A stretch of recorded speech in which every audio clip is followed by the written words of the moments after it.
Good morning. आज हम लोग क्लास 2 का लेसन 4 पढ़ेंगे। ऑफ। ऑफ का मतलब होता है का के की। तो इस लेसन के थ्रू हम लोग ऑफ का यूज़ करना सीखेंगे।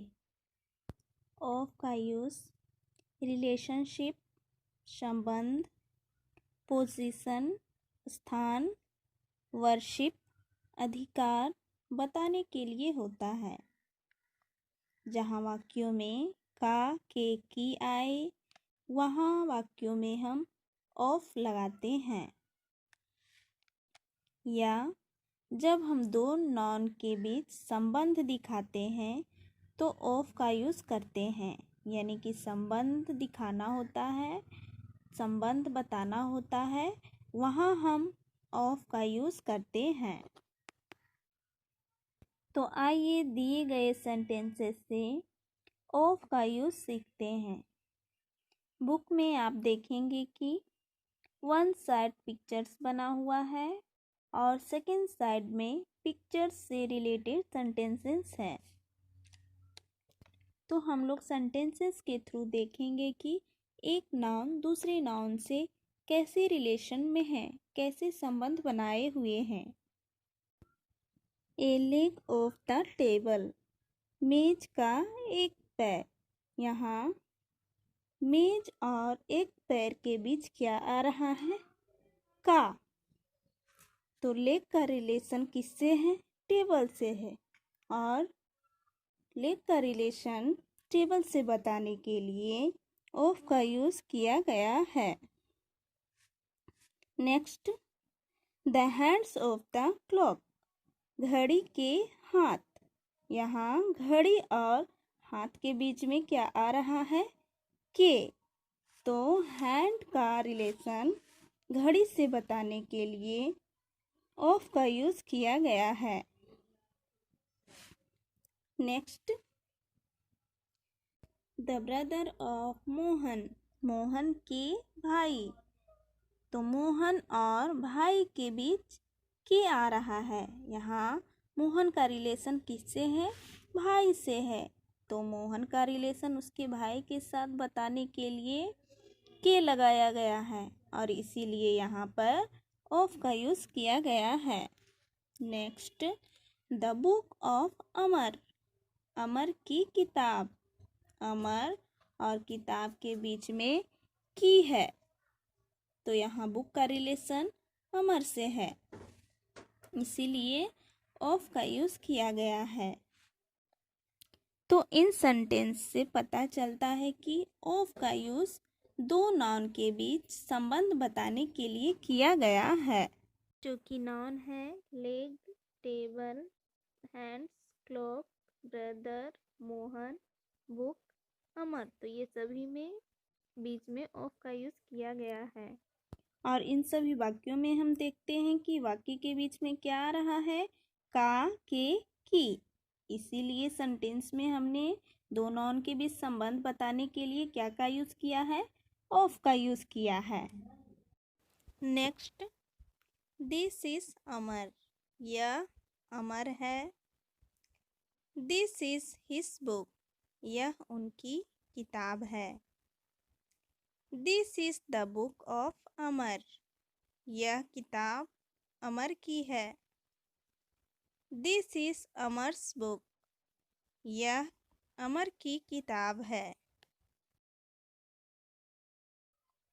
तो इस पैराग्राफ में हम देख रहे हैं कि दो सेंटेंसेस हैं और ये दोनों सेंटेंस में कुछ अंतर हैं। एक सेंटेंस में ऑफ का यूज़ है और दूसरे सेंटेंस में अपॉस्ट्रोफी एस का। तो आइए जानते हैं अपॉस्ट्रोफी एस क्या है। ए है अपॉस्ट्रोफी मार्क और एस, एक साथ इसे बोला जाता है अपॉस्ट्रोफी एस। अपॉस्ट्रोफी एस का यूज़ हमेशा संबंध को दर्शाने के लिए किया जाता है। Example for, this is the book of Amar. यहाँ बुक का संबंध अमर से है। किससे है? अमर से है। इसी बात को दूसरे तरीके से कह सकते हैं, दिस इज अमर्स बुक। इन दोनों सेंटेंस में अमर और बुक के बीच संबंध है, यानी संबंध बताने के लिए ऑफ और अपॉस्ट्रोफी एस दोनों का यूज़ किया जाता है। लेकिन इन दोनों बातों में थोड़ा फ़र्क है। आइए इस फ़र्क को समझते हैं। आपके सामने दो सेंटेंस हैं।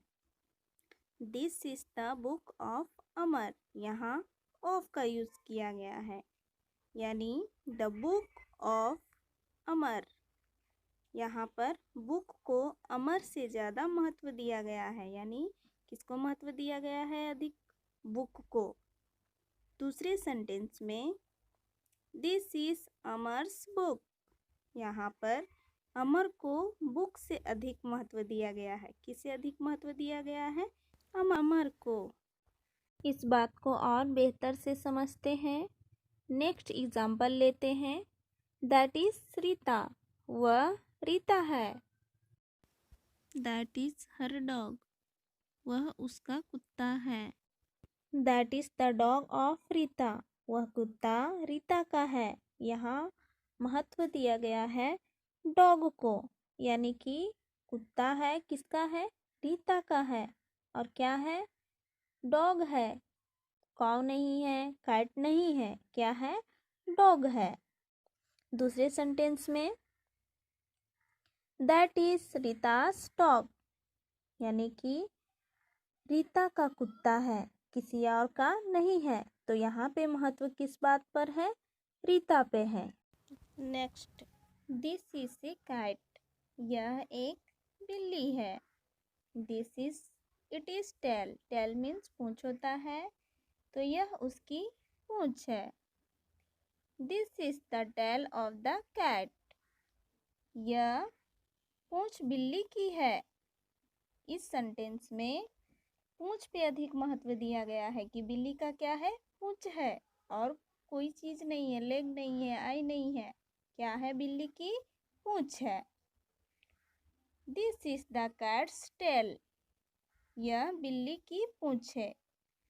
इस सेंटेंस में बिल्ली को महत्व दिया गया है कि यह बिल्ली की ही पूंछ है, किसी और की नहीं है। काऊ की नहीं है, कैट की नहीं है, डॉग की नहीं है। किसकी पूंछ है? बिल्ली की है। अब जानते हैं ऑफ और अपॉस्ट्रोफी एस के कुछ डिफरेंट को, कि अपॉस्ट्रोफी एस और ऑफ कहाँ लगाते हैं, कहाँ नहीं लगाते हैं। तो दो नॉन हो और एक सजीव हो और एक निर्जीव, यानी लिविंग और एक नॉन लिविंग हो, तब हम अपॉस्ट्रोफी एस लगाते हैं। और ऑफ हम कहाँ लगाएंगे? जहाँ दोनों नाउन निर्जीव हो, यानी नॉन लिविंग हो, दोनों नाउन, तो वहाँ हम ऑफ लगाते हैं। यानी दो नॉन लिविंग नाउन में अपॉस्ट्रोफी एस का प्रयोग नहीं किया जाता है। जब वाक्य में ऑफ लगाते हैं तब नॉन के शुरू में द लिखा जाता है। अपॉस्ट्रोफी एस का प्रयोग सामान्यतः सजीव वस्तुओं के लिए किया जाता है, निर्जीव के लिए नहीं। सिंगुलर नॉन के लिए अपॉस्ट्रोफी एस का प्रयोग किया जाता है, लेकिन प्लूरल नाउन जिसके अंत में एस रहे उनके साथ मात्र अपॉस्ट्रोफी का प्रयोग किया जाता है, परंतु अंत में एस नहीं रहने पर अपॉस्ट्रोफी एस का ही प्रयोग होता है। तो आपने इस लेसन में अपॉस्ट्रोफी एस और ऑफ को सेंटेंस में यूज़ करना सीखा। अब आपके लिए homework exercise 1 and 2, fill in the blanks, खाली जगह को भरें। पिक्चर दिया गया है उसे देखिए, समझिए और खाली जगह को भरिए। Thank you.